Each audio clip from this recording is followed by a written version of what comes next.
朋友们，大家好，欢迎来到大刘说说。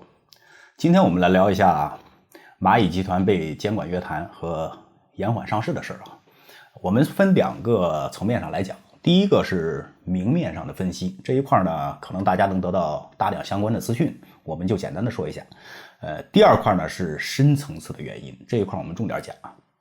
首先说明面上的原因吧，那就是监管层约谈说蚂蚁集团的杠杆率过高，本金300-400亿，然后发了2万亿的贷款，花呗借呗。这2万亿呢，按照现在的标准，有很多都是高利贷了啊。只要你借呗的利率超过14000，那毫无疑问就是高利贷了。杠杆率太高，这个杠杆率是怎么实现的？就是用 ABS 循环放贷的方法。先简单的讲一下 ABS。比如说啊，张三缺钱，向我借了1万块钱，给我打了一张1万块钱的欠条，我拿着这个欠条，理论上就值1万块钱。这个时候呢，我把欠条抵押给你，向你借1万块钱，然后拿着这1万块钱呢继续放贷啊。李四从我手中又借了1万，打了一张欠条，我把这张欠条又抵押给你，再借1万，就这么循环的放啊。我的本金可能就只有100块钱，但是我能无限的放贷，这个杠杆率就无限高了，因为没有对 ABS 的循环次数做出相应的规定了。这蚂蚁集团靠什么盈利呢？就是靠吃利息差啊！我借给张三李四的年息18%，但是我从你的手中借钱呢，利率可能只有8%，我吃10个点的利息差啊，这就很挣钱了。我用100块钱的本金，如果说我放了1万块钱贷款，我每年的利息差就能拿1000啊！这就是蚂蚁集团这一次被约谈的重要原因。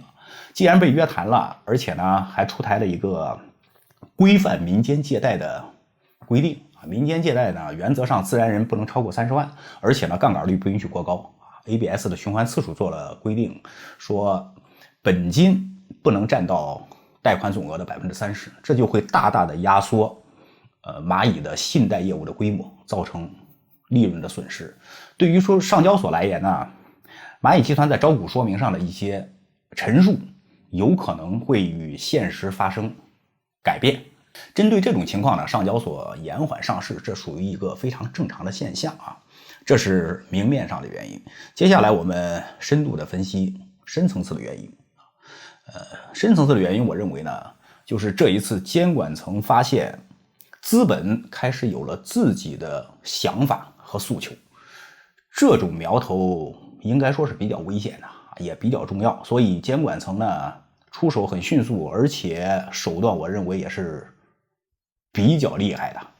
3板斧监管约谈，出台一个规范民间借贷的规定啊，点名蚂蚁集团杠杆率过高，要求整改。第三呢，就是延缓上市。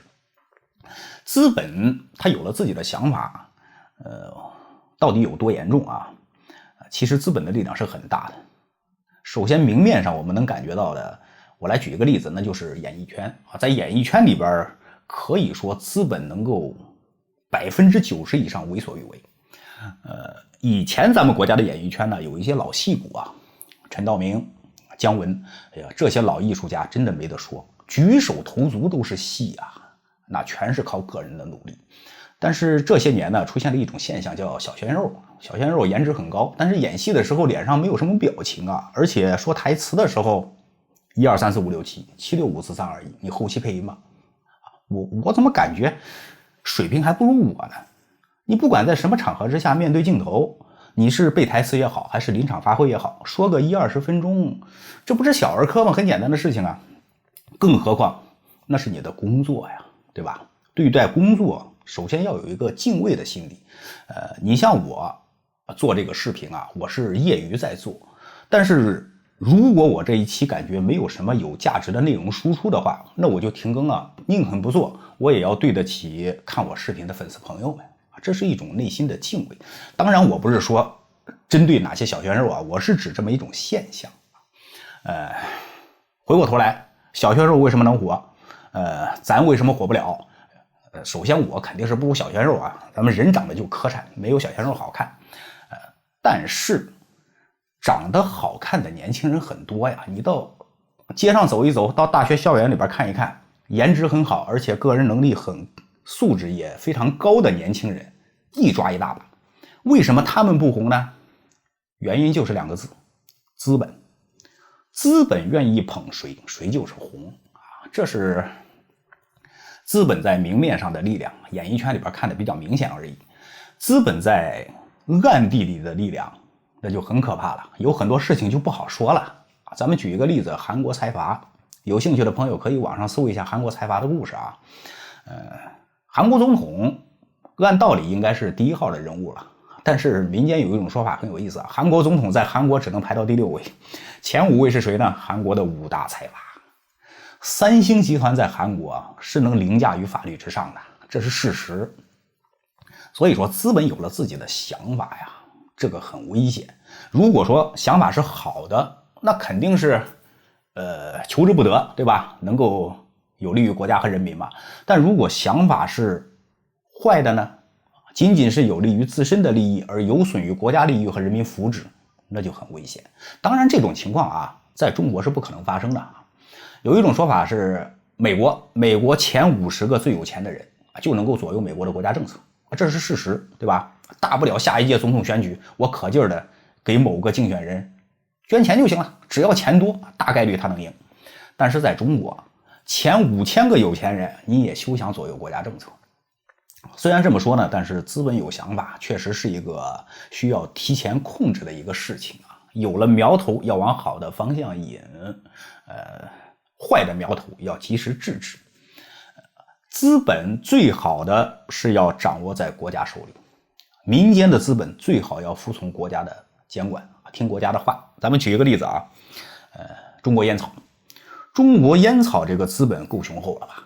世界上有很多大公司，伟大的公司，苹果，对吧？苹果号称是上市公司第1名吧？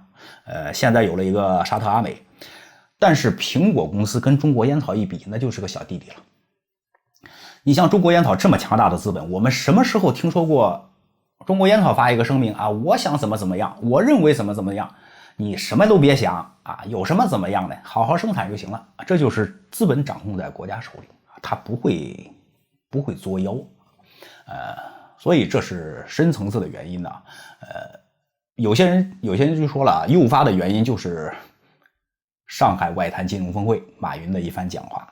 其实对于上海外滩金融峰会呢，我们前2天也做过一期节目啊，在那期节目里边，确实我的把握不是太准。我认为马云的讲话可能代表的是一部分人的意思啊，比如说有些人想借助马云的讲话敲打一下银行，让银行勤奋起来。结果我判断错了，马云讲话确实是代表了资本的意思啊，所以引发了高层的关注。那一期节目呢，说实在话，我也没敢往这上面分析啊。咱们的节目朝着另外一个方向走了，就说中国在摸着石头过河，往这个方向走了。但是不影响这期节目的利益啊。从这里边啊，我们也可以得出一些有益的启示啊。对于国家层面，有了一个危险的苗头，资本想要表述自己的意思啊，及时纠正和打压。对于我们自己呢，其实也要有这么一种意识啊。对于一些想法而言，全是依靠咱们自己能够主动的去抑制、防微杜渐。一些危险的想法，比如说我现在想借钱，你借钱要干什么呢？我想过度消费，那你最好是不要想，这是一个很危险的有苗头的想法。我想借钱投资，咱们也不反对啊。有人说了嘛，搏一搏，单车变摩托。但是你想投资之前要借钱，先把自己的后路安排好，最少要把自己家人的后路给安排好啊。如果说什么都不想，我就搏一把，那就真成赌博了。赌博在哪个社会都是被反对的事情。接下来说一些朋友的关注啊，就有些朋友说了，现在蚂蚁集团被打压了，我手中刚好中签了蚂蚁的股票，我也买了。上市之后我会不会受到损失呢？这一块很多朋友都关心。其实我倒认为啊，咱们不能一棒子全打死啊，墙倒众人推，破鼓万人雷，这是不对的。蚂蚁公司啊，还是一个很伟大的公司的。虽然说这一次思想有点激进，稍微跑偏了，监管层的警告啊，对蚂蚁不一定是一个坏事啊。我们可以回顾一下阿里巴巴，其实它是一个富有创新精神的公司，也做出了很大的贡献。咱们中国现在的电子支付世界第一，但是如果说没有阿里巴巴的贡献，那我们要再摸索好多年啊。阿里巴巴起到的作用是决定性的，它不是重要的啊，这一点是有贡献的。另外呢，有一种说法啊，就是美国为什么打压华为不打压阿里，是因为华为在做底层架构啊，但是阿里呢，它做的是上层应用，底层架构还是美国的，只要美国一抽，阿里就会轰然倒塌，有这么一种说法。但是呢，我认为不全面啊。阿里现在也在做底层架构，拿阿里云来举例子，阿里云用的硬件服务器那是阿里自己研制的，可以自己生产啊，架构也是自己的，架构不是自己的，但是用的架构它没有版权上的纠纷啊。数据库这一块是阿里自己研发的，在处理100亿、10亿级别的这种数据并发能力上，阿里世界第一。以前咱们中国的网上购票12306啊，刚出来的时候可以说是麻烦挺多的啊，现在用起来已经很顺手了啊，进步非常喜人。这个进步是如何取得的？阿里从中也是做了贡献的啊。从这里就可以看，阿里包括蚂蚁是一个非常具有创新精神的一个公司，它的未来还是不可限量的。你手中拿着它的股票，未来的收益啊，我认为还是非常高的。有些朋友就说了，我拿着阿里股票，我就想搏一把就走。那你有这种想法的话，不论打哪个公司的股票，都不一定能挣到钱，更何况是阿里呢？今天呢，关于蚂蚁被监管约谈、被延缓上市这个事情呢，咱们就简单的分析这么多吧，希望能给大家一些有益的启发。再次感谢大家观看，下期节目再见。